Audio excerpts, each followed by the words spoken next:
Amém? Pode sentar.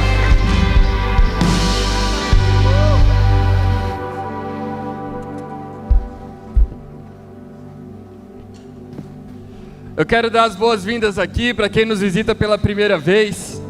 Eu espero que Deus possa realmente falar com você de maneira poderosa, que você possa nessa noite ter uma experiência com Deus na qual você nunca teve antes, amém?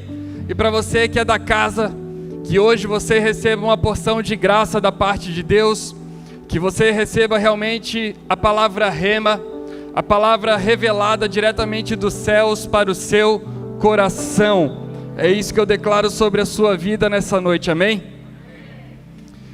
Gente, era para eu ter feito dobradinha hoje, ter pregado de manhã, mas ontem eu fui ver Michael Jackson. Só não vou dar um moonwalk aqui porque meu joelho não me permite. E foi ele que me impediu de pregar hoje de manhã também. E eu ainda estou nesse processo de teimosia, o joelho incha, aí a gente vai na fisioterapia, coloca gelo, ele desincha, aí a gente já acha que tá bom, aí ele volta a inchar de novo, mas eu gosto muito de pensar nos processos, né? Estar bem não quer dizer que a gente está pronto. E essa é uma chave muito poderosa para a sua vida. Repita isso, estar bem não significa estar pronto. Então hoje, eu vou falar algumas coisas que o Espírito de Deus tem colocado no meu coração. E eu tenho certeza que se você, de fato, aplicar o que for pregado hoje aqui na sua vida, você vai ter uma grande transformação vinda da parte do Espírito de Deus. Portanto, abra sua Bíblia. Nós vamos ler 1 Samuel 15, 22 e 23.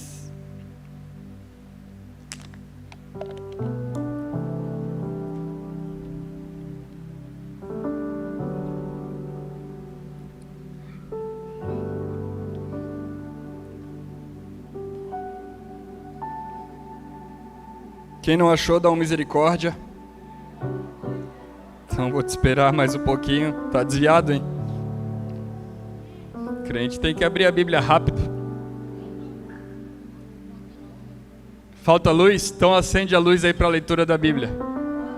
Agora vai ter que achar em 30 segundos também. Se não achar com a luz acesa, acende das laterais aí para a leitura da Bíblia. Como já era de combinado.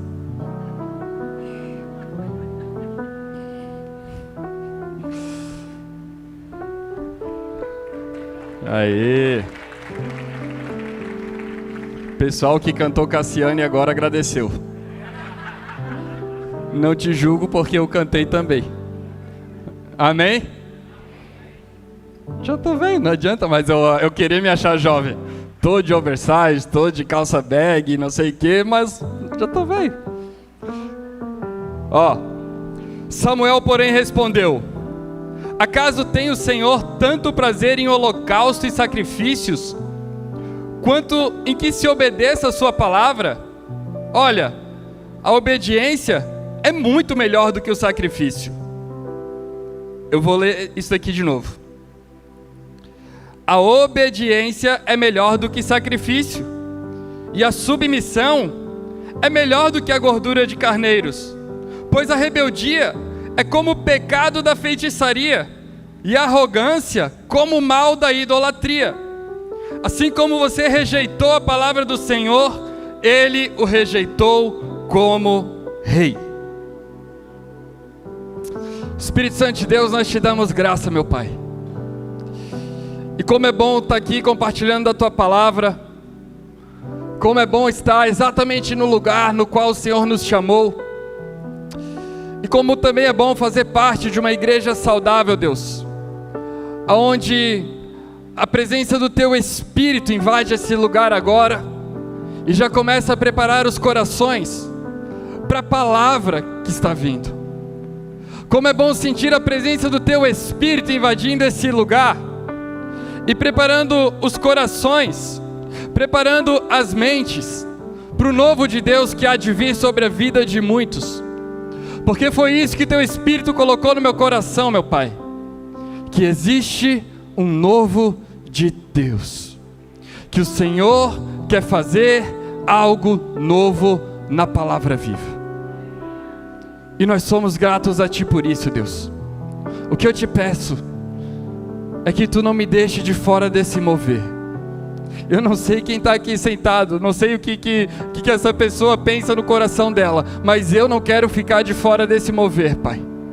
Eu quero estar dentro desse mover que o Senhor está colocando sobre a nossa igreja, sobre a nossa comunidade, sobre as nossas vidas, sobre as famílias aqui representadas. Em nome de Jesus, amém, amém e amém. Eu tenho falado muito sobre identidade. Então, no domingo passado, eu abordei um pouco sobre o tema, e eu quero dar continuidade nessa visão, nessa linha de raciocínio.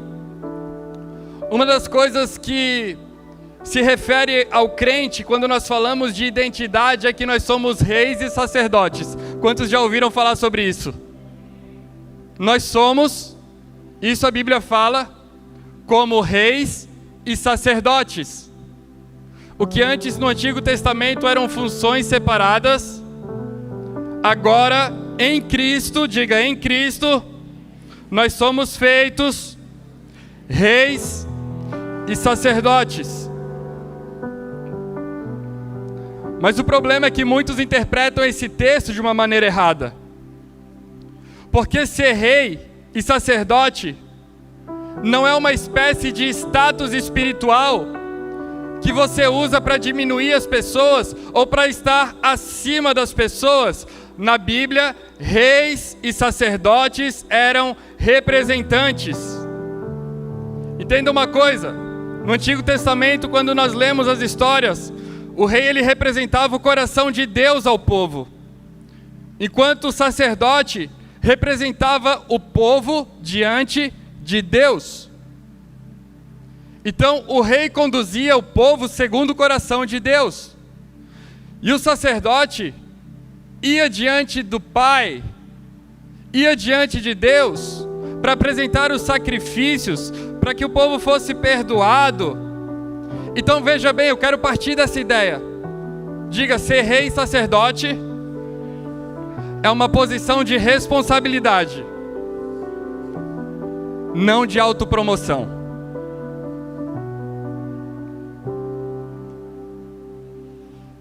Só que existe um perigo muito grande quando o homem começa a transformar o que era de responsabilidade em ferramenta de crescimento pessoal. O erro começa quando eu começo a pegar as coisas que Deus me deu, a capacidade que Deus me deu, os dons que Deus me deu, os talentos que Deus me deu, e eu começar a usar como ferramenta de crescimento espiritual, ou crescimento pessoal. Existem muitos pseudos pastores, pseudos homens de Deus, que usam as ferramentas, que usam os dons para benefício próprio. Meu amigo, se eu sou rei e sacerdote, eu sou somente alguém que tem a responsabilidade, primeiro, de representar o reino de Deus. Segundo, de representar o reino de Deus. Terceiro, de representar o reino de Deus.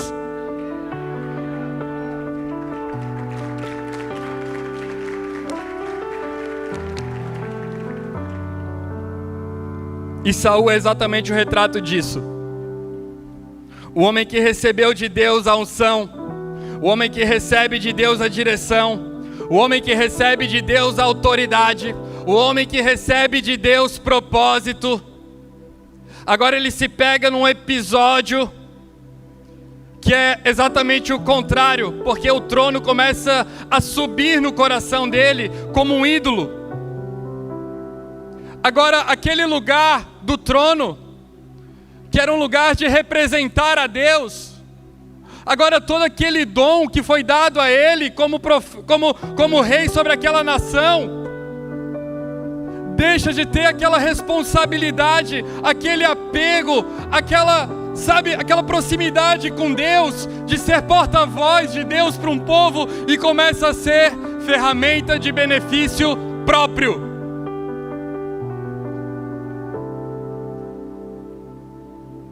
O homem que deveria representar a Deus começa a viver para preservar a si mesmo. Entenda algo aqui. Toda vez que o homem senta no trono errado, ele começa um processo de perder a si mesmo. Eu tenho entendido algo durante essa caminhada. Sou jovem. E eu tenho entendido algo. A gente só negocia aquilo que a gente acha que é nosso. Quando o dom de pregar é meu, eu vou negociar quando eu vou pregar. Se o dom de falar é meu, eu vou negociar quando que eu vou falar. Se o dom de empreender é meu, eu vou negociar para onde que vão os recursos. Mas se os dons, mas se a capacidade, mas se o talento, mas se a unção é de Deus, Ele que vai determinar. Coloca a imagem de Saul no trono aí.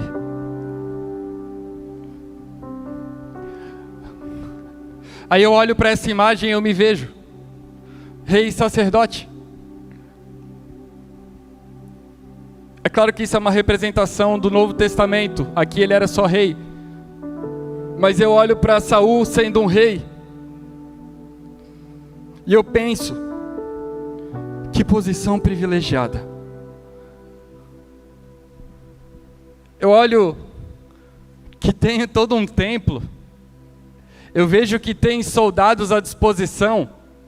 Eu vejo que tem muitos recursos. Mas eu também me questiono, como e para que esses recursos estão sendo usados? Será que está sendo usado para que esse homem seja preservado no trono? Ou para que o nome de Deus seja glorificado na vida do povo?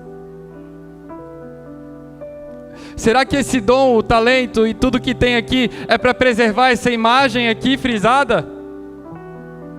Ou será que existe ali um coração realmente disposto e disponível a se levantar a partir do momento que Deus falar, agora é lugar de Davi? O trono é meu? Ou o trono é uma autorização de Deus? O dom é meu? Ou o dom é uma autorização de Deus? O seu trabalho é seu? Ou é uma autorização de Deus? A sua família é sua? Ou é uma autorização de Deus? Então viva com responsabilidade, porque a gente só negocia o que a gente considera nosso. E se a gente está aqui nessa terra como mordomo só para administrar o que Deus tem colocado em nossas mãos, que a gente faça com excelência. Sabe por que existe disputa de púlpito? Disputa de pregadores, disputa de pastores, disputa para ver quem é o melhor, disputa para ver quem é o voluntário mais aceito, porque ainda não entenderam que isso daqui só se trata de uma coisa, do que Deus quer para a palavra viva.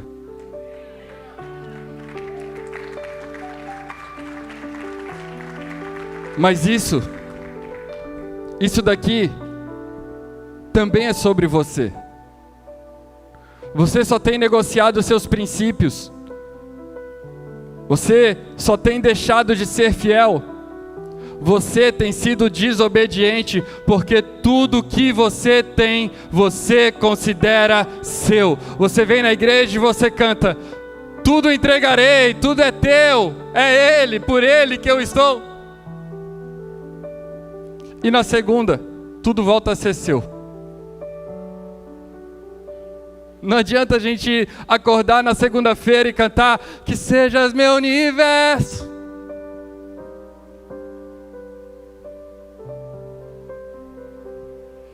e no meio-dia a gente fala: Deus, a partir de agora deixa comigo. Sendo bem sincero, qual que é o propósito que Deus tem com a gente no lugar que Ele tem nos colocado? Qual que é o propósito que Deus tem nas fases que a gente tem passado?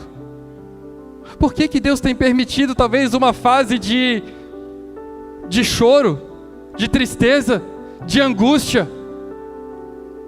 Deixa eu te falar uma coisa, eu não sei o porquê, mas se você entender que existe uma vontade de Deus por trás disso, você vai desapegar, porque nunca foi sobre você, sempre foi sobre Ele através de você. Talvez as coisas não estejam acontecendo porque você é teimoso, porque você não tem sido o cooperador, porque Deus fala, vai para lá e você vai para cá, porque Deus fala amarelo, você escolhe azul, porque você tem sentado no trono que não é seu. Paulo disse: eu trabalhei mais do que todos, portanto, a graça de Deus em mim. E ele fala outra coisa que o pastor Jonei estava nos explicando: para que eu não tornasse a graça de Deus vã.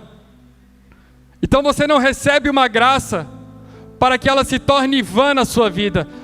Em outras palavras, sintetizando, Deus não te dá nada sem um propósito.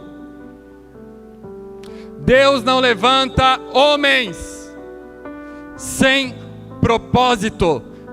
A sua posição, a sua função, o seu trabalho tem um dedo estratégico de Deus. Mas qual tem sido a nossa postura diante disso?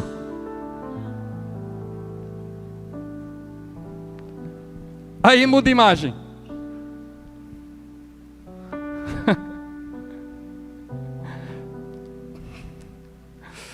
Aí eu volto para a juventude de Saul, aonde ele não tinha pisado dentro do templo. Aqui era só um simples homem, em busca das jumentas, e por acaso, um profeta passa e diz que ele vai ser rei.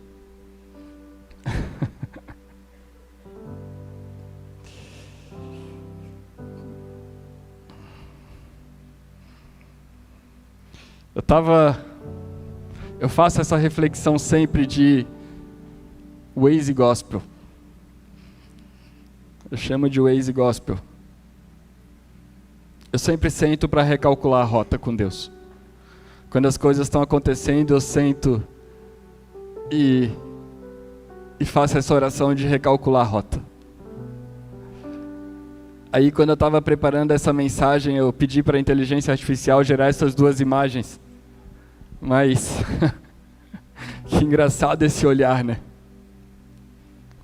O olhar de quem ainda não sabia o que viria pela frente. Um olhar inocente. Um olhar que não era orgulhoso. Um olhar que não era soberbo. Um olhar que não sabia o que Deus era capaz de fazer através da vida dele. Talvez se Deus falasse com esse Saul aqui, ele ouviria. Mas o outro Saul volta. Talvez esse daqui fechou o coração. Talvez esse Saul daqui fechou o coração. Porque olha só. Tá vendo onde que ele está sentado? Isso daqui não é para qualquer um não. Isso daqui, ó, é um patamar que não é qualquer um que chega, mas agora que ele chegou, o trono é dele. Aí, eu vejo as pessoas orando: Deus, me levanta. Deus, me prospera. Aí depois está todo mundo sentado, cada um nos seus tronos, pensando em si mesmo, e Deus fica em segundo plano. Aí Deus falou: eu não te dei tudo o que tu queria, tu não orou para ter, e agora aquilo que tu me pediu virou prioridade? Eu tenho muito mais do que eu achei que eu teria. Deus foi muito gracioso e tem muito favor de Deus sobre a minha vida. Mas a todo momento eu preciso fazer esse recálculo de rota. Porque é tanta bênção que eu tenho medo de me afogar nas bênçãos e esquecer o abençoador. E aí, quando eu gerei essas duas imagens, daí veio aquela música clássica na cabeça, né? Quero voltar ao início de tudo.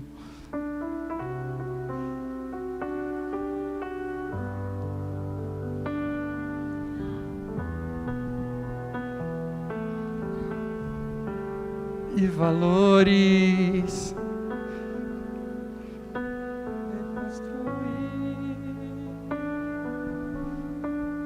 Vou regressar ao caminho, verás.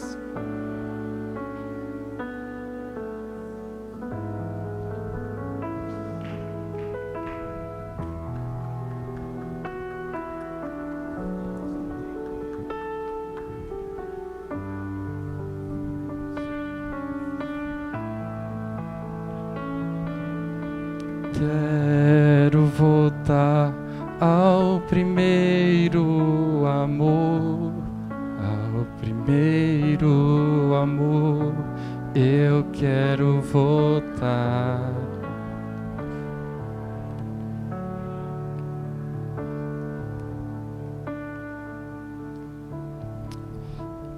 Em 1 Samuel 15, para você entender o contexto de fato do que está acontecendo aqui, Deus dá uma direção clara para Saul: destruir completamente os amalequitas. No contexto, Deus não estava dizendo apenas o que deveria ser feito, mas como deveria ser feito. E aqui existem duas situações que você precisa entender. Diga, às vezes Deus dá o quê? Diga, às vezes Deus dá o quê? E às vezes Deus dá o quê e o como. Exemplo, para Abraão: sai da tua terra, da tua parentela e vai para um lugar que eu vou te mostrar. Ele deu o que para Abraão? Sai daí e vai. E Abraão saiu, a princípio, sem destino. É diferente da Arca de Noé, que Deus diz o tipo de madeira, que Deus diz o tipo da construção, que Deus dá o tamanho. Então, às vezes Deus vai dizer, sai daí. Às vezes Deus vai dizer, para com isso. Às vezes Deus vai falar, larga tudo e vai, que eu vou te direcionar, e você vai precisar confiar no Senhor Deus Todo-Poderoso. E eu te digo, você não está andando cegamente. O que de Deus é suficiente para caminharmos.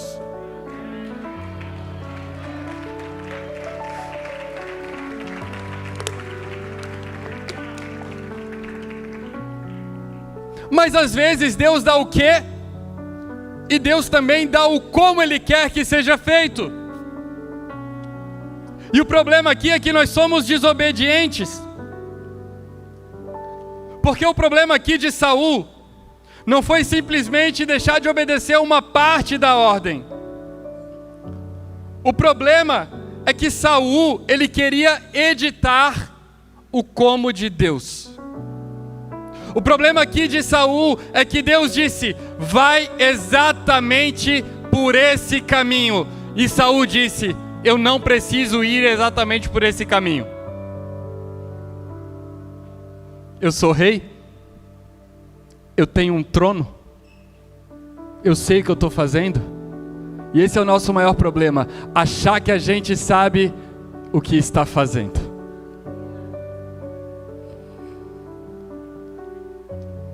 Então, Saul, ele reinterpreta o que Deus tinha falado para ele, e ele preserva Agag, que era o rei dos amalequitas, e também os melhores animais. Ou seja, Saul não negou totalmente a ordem, mas ele editou a ordem. Mas pastor, eu tenho sido homem, eu tenho sido uma mulher de Deus, mas você tem editado como Deus tem te mandado fazer.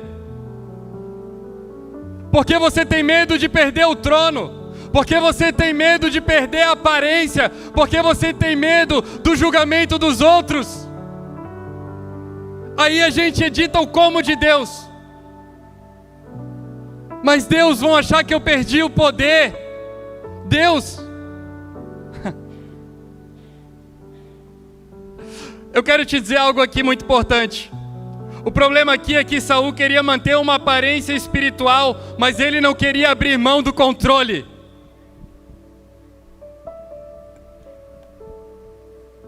Parecer espiritual e ser espiritual são duas coisas totalmente diferentes. Existem pessoas que se parecem espiritual, e existem pessoas que são espirituais. Qual que é a diferença? É que uma dura, a outra é uma onda, a outra é um vento que passa, e aonde passa destrói, e depois que o vento passa você vê a destruição. Uma árvore se conhece pelos frutos. Para de valorizar o que não tem fruto, para de valorizar o que parece espiritual. Aí quando Samuel chega, o profeta chega, o sacerdote chega, Saul tenta justificar a sua desobediência, e ele usa uma linguagem até que espiritual. Ele diz que, olha, como a gente é bom em desculpa. Sabe o que o cara de pau tem coragem de dizer para o profeta? Ele diz assim: não, eu guardei os animais para que eles fossem sacrificados ao Senhor. Sabor espiritual, como diz o Toguro. Mas Samuel entende algo aqui muito mais profundo. O problema de Saul não era aquele comportamento. O problema de Saul não era ter livrado Agag. O problema de Saul não era ter preservado os animais. O problema de Saul, a essa altura do campeonato, o problema do Saul que estava aqui no trono, o problema do Saul que não queria perder a posição. E nessa hora que coloca a imagem aqui para eu não ficar apontando só para o telão. Boa. Vou repetir. E Saul, que não queria perder o seu trono, e Saul, que estava numa posição que tinha sido dada por Deus, e Saul, que outrora já tinha unção, Saul, que era homem de Deus, agora tem o coração corrompido. Agora Deus fala e não é mais bem assim, como Deus falou. O coração dele já não era mais um coração obediente a Deus. O coração dele já não era mais um coração submisso a Deus. Ele tinha aparência de rei, ele possuía autoridade humana, ele ainda estava sentado no trono, mas ele já tinha perdido o essencial, o temor e o tremor do Senhor Deus. Isso daqui é para os dias de hoje. Entenda que nem tudo que parece espiritual é espiritual. Nem tudo que tem aparência espiritual é de fato espiritual. A grande questão do que eu estou tentando dizer é que o mordomo fiel não administra segundo a sua própria opinião. Ele administra segundo a vontade do dono. O que Deus colocou na sua mão? E com qual responsabilidade você tem administrado?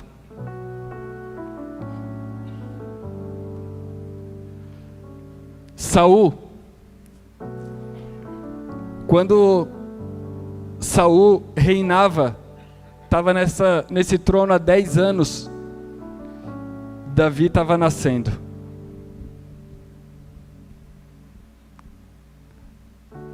Às vezes a gente tem tanto medo de perder as coisas, que a gente nem percebe que a gente já perdeu há muito tempo. Às vezes a gente se agarra tanto naquilo que Deus nos deu, e esquece que Ele nos deu, que Ele já levantou um Davi há muito tempo, e a gente está ali agarrado no trono, só esperando o tempo. Mas a gente está na era da graça.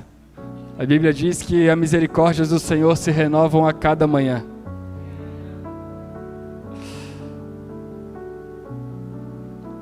Aí sabe o que Deus faz? Eu nem sei mais onde que eu estou aqui, tá? Mas eu estou sendo conduzido pelo Espírito de Deus. Aí sabe o que Deus faz por causa da desobediência de Saul? Retira o Espírito Santo dele e coloca em Davi. E sabe o que entra no lugar do Espírito Santo? Demônio, um espírito maligno. E agora Saul tem o trono, tem a posição, tem o poder, mas é perturbado. O que adianta você ter trono, você ter poder? O que adianta você ter dom e você ser perturbado por demônios? O que adianta você ter a conta do banco cheia de dinheiro? O que adianta você ter muitas propriedades? O que adianta você chegar onde você chegou e você colocar a cabeça no travesseiro e não ter paz? Que caminho que a gente está andando?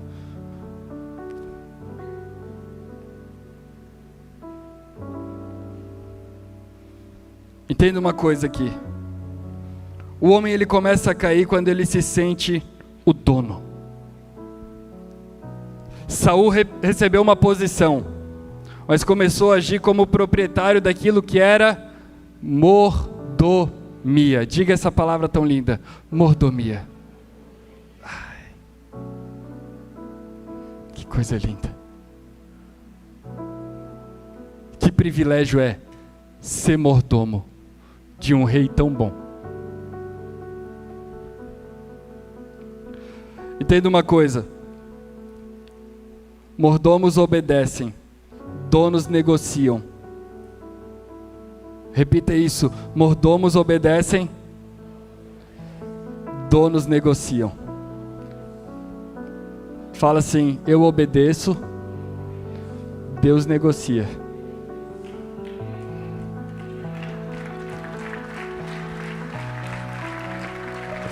Sabe o que isso quer dizer? Que o seu problema está nas mãos de Deus. Se você estiver nessa posição de mordomo, você está somente administrando com responsabilidade, mas quem negocia é Deus.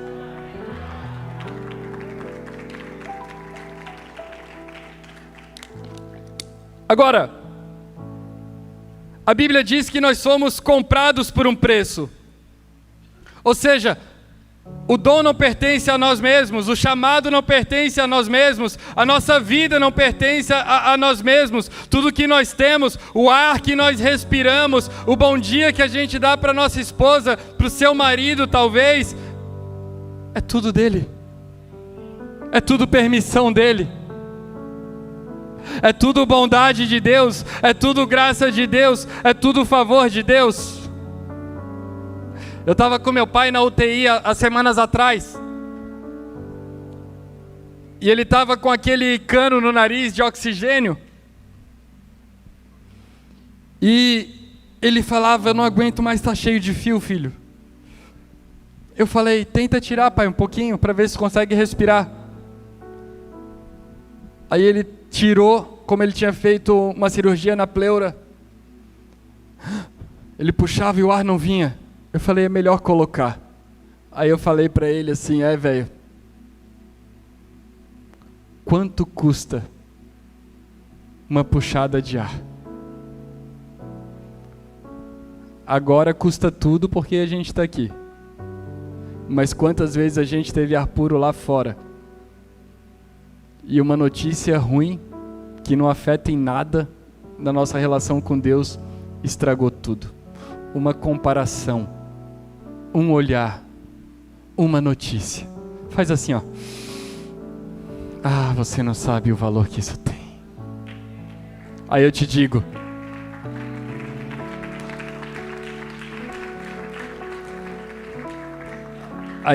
uma coisa. Vai numa UTI de hospital para você ver o quanto custa uma respirada dessa.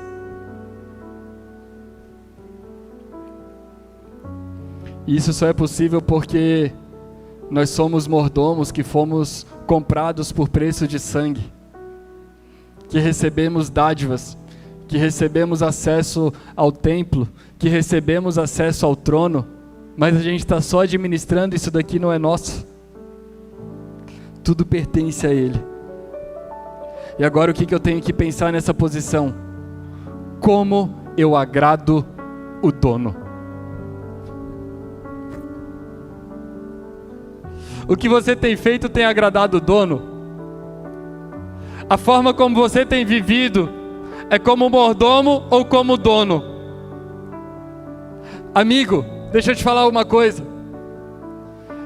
Se a gente tivesse quilate de dono, Jesus não precisava ter morrido e ressuscitado. Porque foi isso que Ele negociou.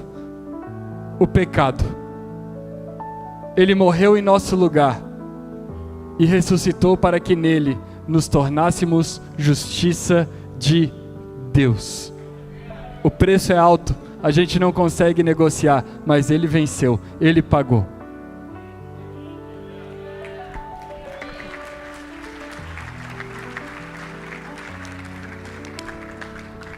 O maior ativo de Deus para o homem é a vida eterna. E isso a gente já tem garantido em Cristo. Como diz o manezinho, é só não estragar. É só não atrapalhar, queridos.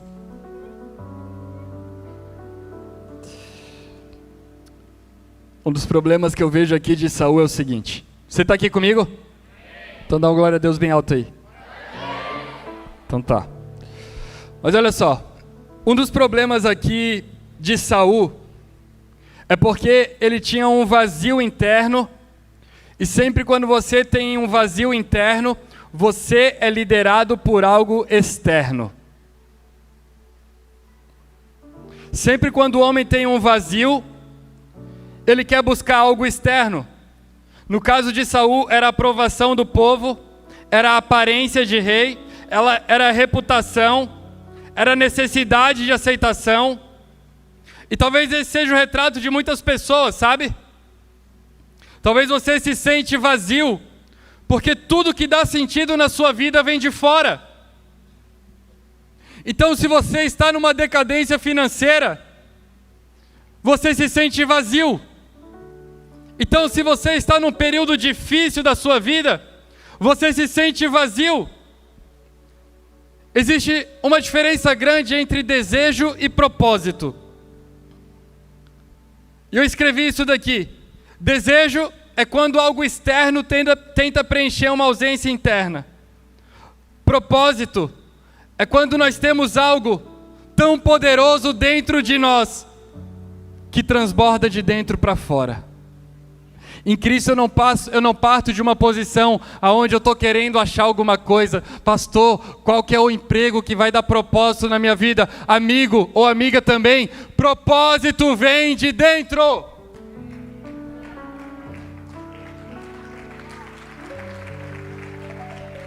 Tá tudo bem você ter desejos, você ter sonhos, você ter realizações, tá tudo bem, desde que você parta de um lugar de completude em Deus, senão nada e nem ninguém vai ser suficiente. Pelo contrário, você sempre vai estar tirando de alguém porque você quer se sentir completo. Você sempre vai estar tirando de algo para se sentir completo.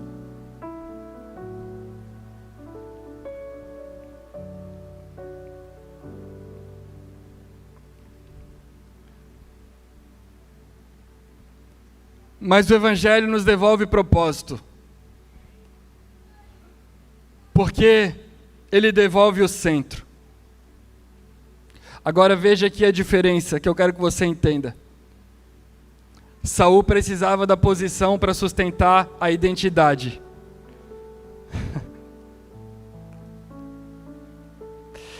E Jesus abriu mão do trono dele e nasceu numa manjedoura, porque ele sabia quem ele era. Você só está sentado no trono porque você não sabe quem você é.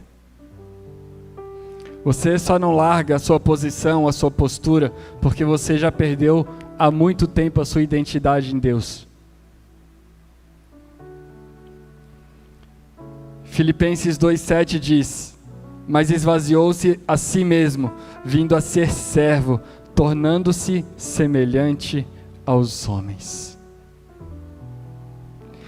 Ou seja, enquanto Saul usava o poder para preservar a si mesmo, Jesus usou o poder para servir. Ou seja, enquanto Saul culpava o povo, Jesus assumiu a culpa que não era dele. Ou seja, enquanto Saul preservava a aparência, Jesus foi humilhado nu numa cruz. A gente está querendo manter a aparência. A gente está querendo viver num mundo de aparência, no mundo de quem tem mais. Enquanto o nosso Cristo foi pregado e humilhado nu numa cruz. E a gente quer vir para a igreja, a gente quer ter as coisas. E gente, eu nada contra ter as coisas, glória a Deus. Se você crescer, se você prosperar, porque eu creio que se você prosperar, o reino de Deus prospera. Não é sobre isso que eu estou falando, mas às vezes Deus está nos direcionando para um lugar, para um caminho. Às vezes Deus está falando: tudo bem, eu te coloquei no trono. Deus não tinha o desejo de tirar Saul do trono, foi Saul que se tirou do trono, mas ele disse: somente me obedeça.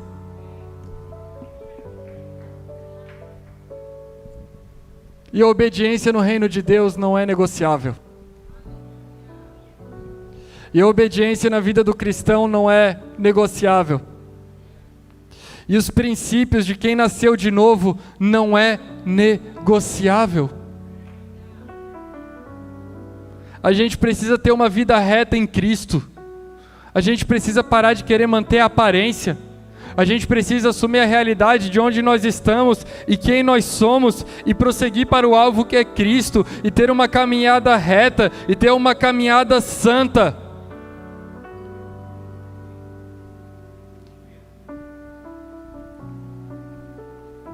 E é exatamente por isso que só Jesus pode curar o coração humano. Porque o nosso problema é a falta dele. Jesus diz assim: quem perder a sua vida por minha causa, a encontrará. Ou seja, o homem só encontra propósito em Cristo. O vazio de Saul não era a ausência do trono, era a ausência do Espírito, que já tinha saído há muito tempo. Você não está assim porque as coisas não estão acontecendo. Você não está triste porque você não fechou um contrato. Você não está triste porque a namorada te deu um fora. Você não está triste porque você está passando por uma crise. Você está triste porque no meio desse processo você perdeu a sua identidade. Mas Cristo veio resgatá-la. Lembra de Gideão? Gideão tinha uma baixa autoestima. Gideão era totalmente inseguro. Aí um dia, estava se levantando uma grande guerra. Gideão, que era o menor da sua casa, pega suas coisinhas, tchau, e vai malhar trigo. lá no meio, Deus dá um jeito de encontrar Gideão. Escondidinho, inseguro, com o rabinho entre as pernas. Deus olha para ele e reconhece ele, sabe como? Homem forte e corajoso.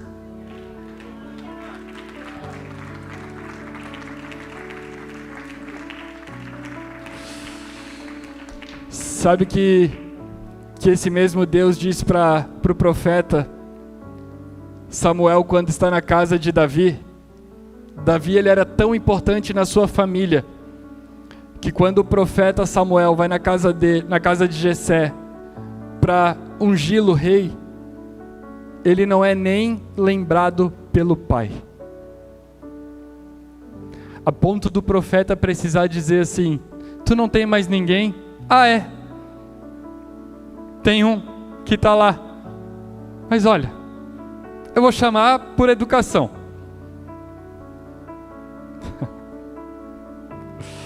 Os improváveis.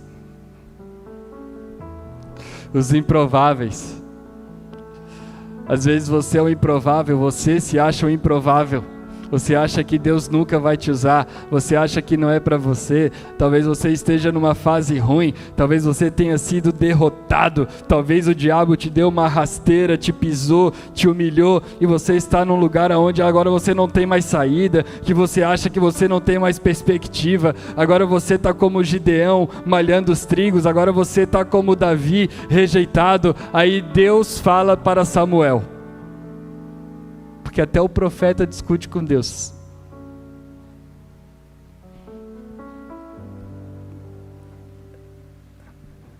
O homem vê o coração, o homem vê a aparência, mas eu vejo o coração.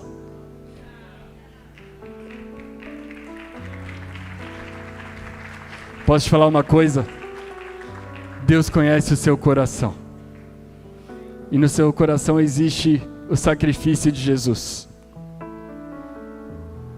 Fica imaginando Davi saindo lá das ovelhas, pulando igual aquele velhinho na coisa. Será que eu sou rei?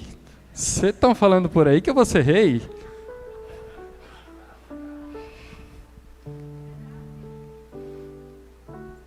É a mesma coisa com a gente. Por que a gente acha que nunca é pra gente? Por que a gente acha que é muito longe? É porque a gente não tem Cristo no centro do nosso coração. Eu quero que você olhe para a imagem de Saul no trono.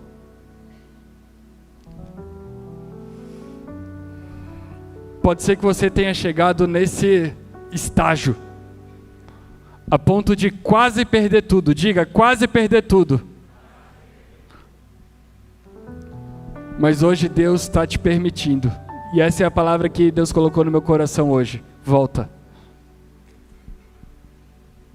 a recomeçar, a fazer tudo novo. Agora eu te falo uma coisa: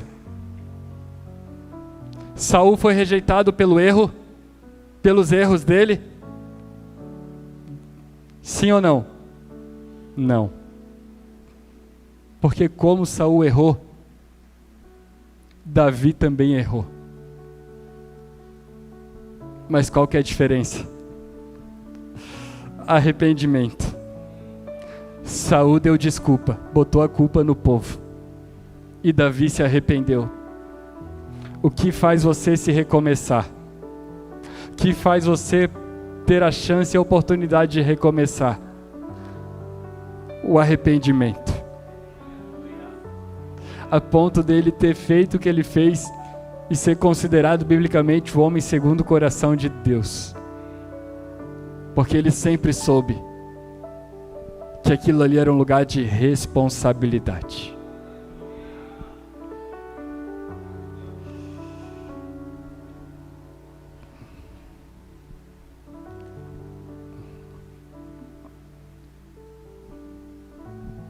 Vou pegar o microfone aqui para ti, Dani. Vai. pode botar na minha conta. Eu acho que ela está querendo vir para mim de novo, né? Mas...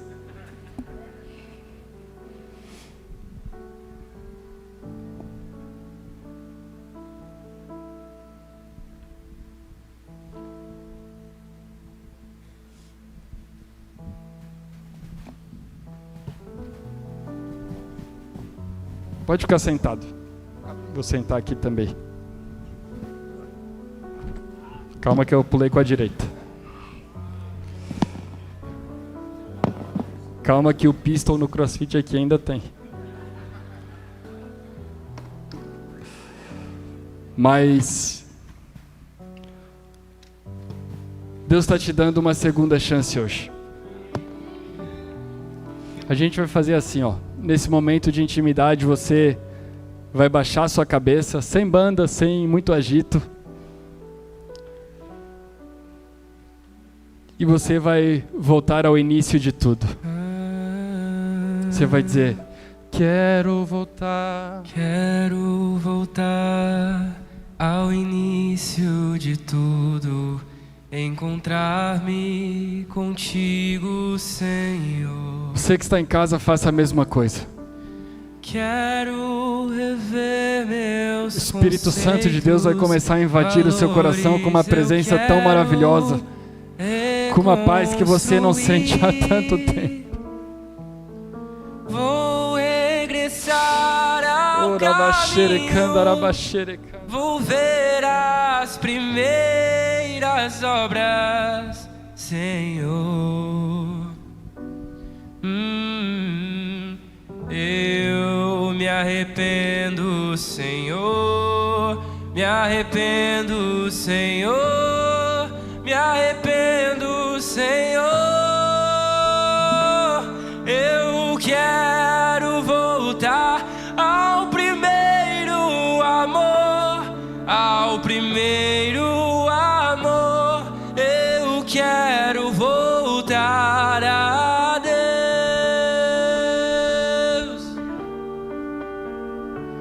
Eu quero voltar ao primeiro amor, ao primeiro amor. Eu quero voltar a Deus. Espírito de Deus que conhece cada coração que está aqui agora, Pai. O Senhor sabe por que o Senhor chamou cada pessoa que está aqui. Mas talvez aqui existam corações desanimados, corações abalados, porque de fato o diabo ele anda como um leão ao derredor. E eu sinto que o diabo tentou acabar com a vida de muitas pessoas, acabar com o chamado de muitas pessoas. Mas o teu Espírito nessa noite permite uma segunda chance, uma chance de arrependimento, uma chance de ter o coração como o coração de Davi.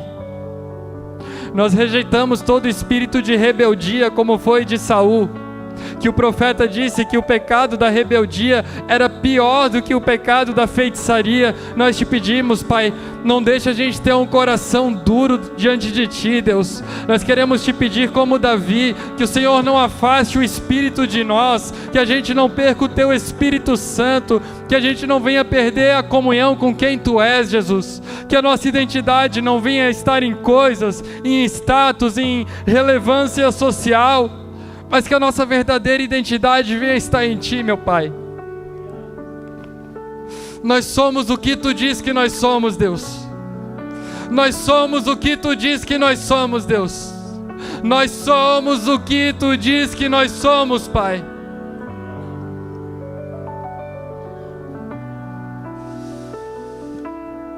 Restaura os nossos corações, Deus. Que se existe alguém aqui numa vida de pecado, que tem se afundado numa vida de pecado, que o Teu Espírito Santo agora, com a mão toda poderosa, tira essa pessoa desse lamaçal de pecado, desse buraco profundo que ela se meteu. Que se existe pessoas aqui sem forças para continuar, que ela receba da parte do Teu Espírito agora uma injeção de ânimo.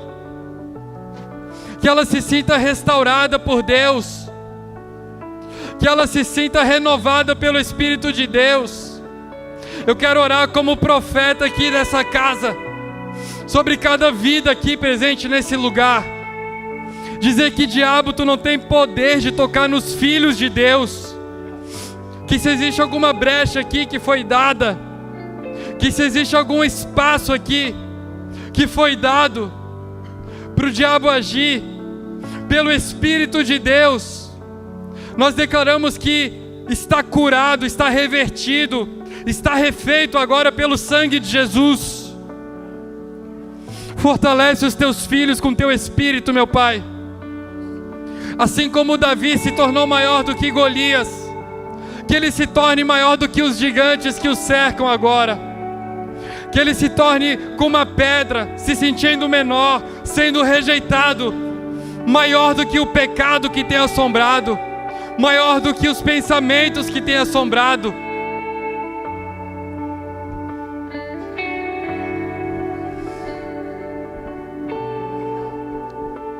Hoje é noite de você renovar a aliança com Deus. Eu vou te dar uma oportunidade, porque o Espírito de Deus está falando agora no meu coração. Se hoje você quer se arrepender e renovar a aliança com Deus, é um chamado para a sua vida. Saia do seu lugar agora e venha aqui para frente.